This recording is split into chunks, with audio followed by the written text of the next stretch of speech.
Гледахме се на подобни неточни подавания. Какво пък да кажем за някои от опитите на вратарите да играят с крака.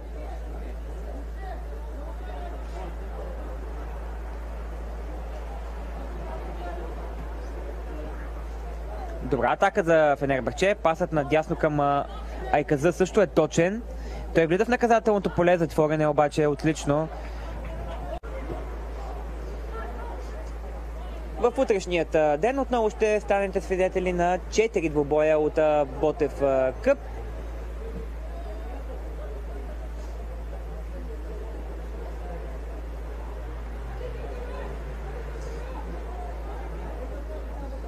Нека обаче насочим вниманието си към този поток, в който е Ботев с Фенербахче.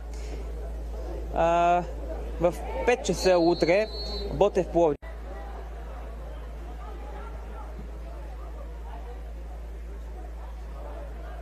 И с 10, и с 9 души на терена Ботев изглежда много по-опасен и активен, отколкото когато беше с 11 души на терена.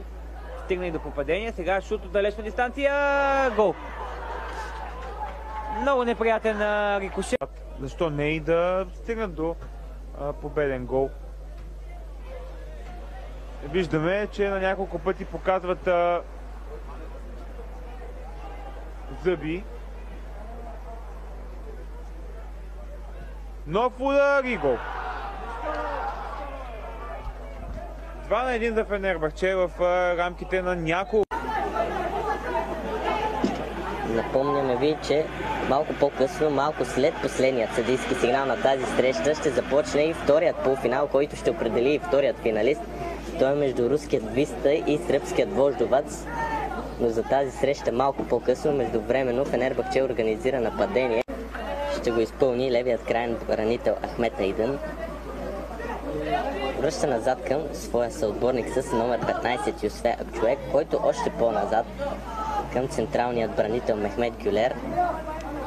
Не бърза сега Мехмет Гюлер с подаването, чака свой съотборник да се открие. В крайна сметка късо разигра. Прави впечатление и високата преса на Макаби. Наистина те пресират цяло по целия терен. До кога обаче ще издържат на това ниво?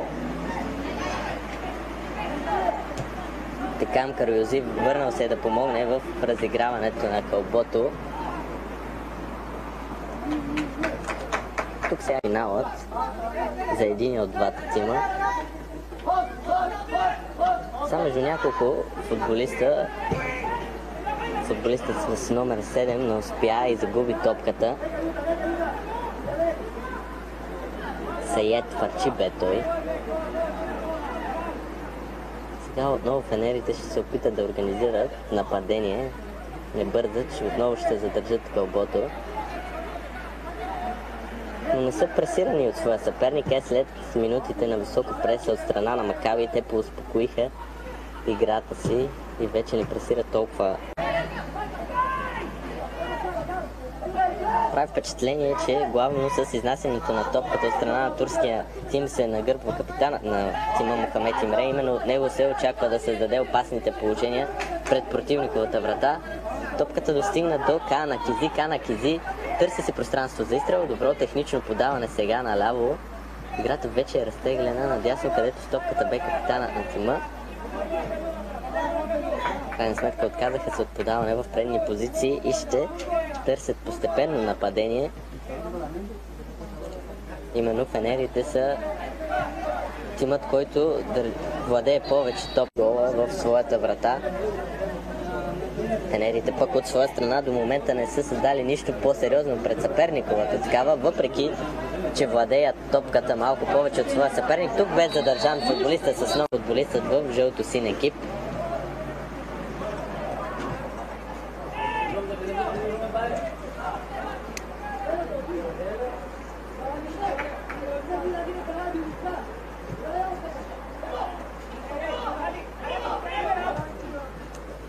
Нека ви припомня и пътят на двата отбора. До тук Макаби завършиха на първата позиция в своята група А с 7 точки, докато фенерът от група А Вождовац А в късния следобед, именно с начален час 18:00, ще може да проследите отново пряко по Спортал ТВ и Спортал БГ, както и в YouTube.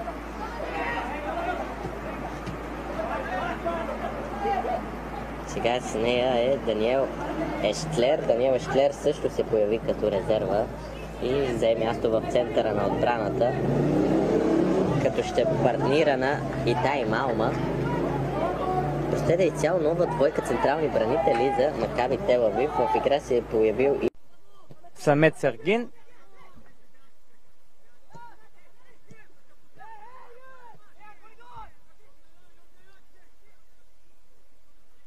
Атака по левия фланг. Айказа прекара топката. Шут и уникален гол. Страхотно попадение на Фенербахче. Безпощаден. даден е и съдийският сигнал за подновяването й. А вече изминават 50 минути от старта на двубоя. 0-0 продължава да бъде резултатът в първата полуфинална среща между Макаби Тел Авив и Фенербахче.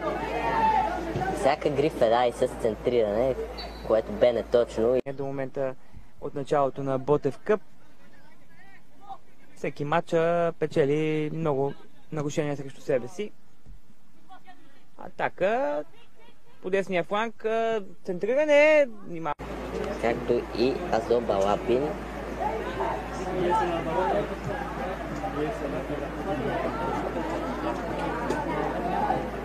Сад действие тук. Топката ще достигне ли до Кагри? Кагри сам срещу вратаря. Удар на Кагри. Резултатът е открит.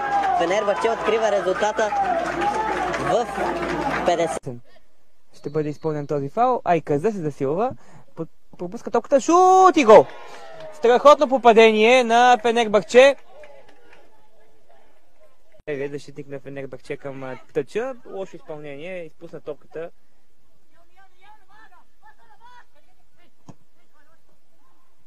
Нова атака. Няма фаул.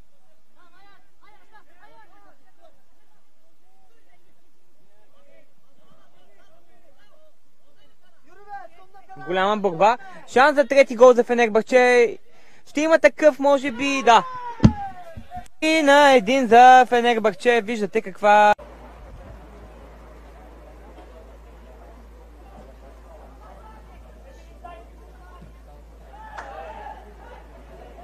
Сега атака за Фенербахче.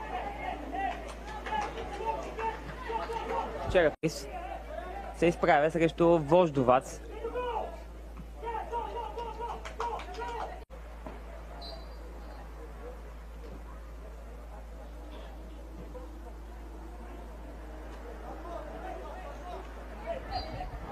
Търси първи успех на колежа, който рано или късно е ясно, че ще дойде.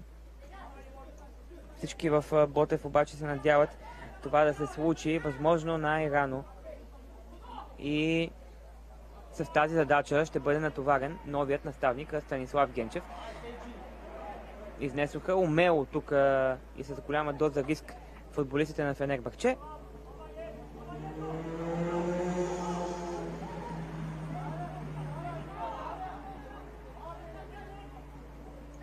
Добра атака, Айказа. Това е футболистът,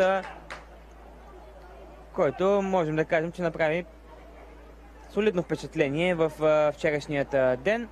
Той беше и футболистът, който изкара червен картон.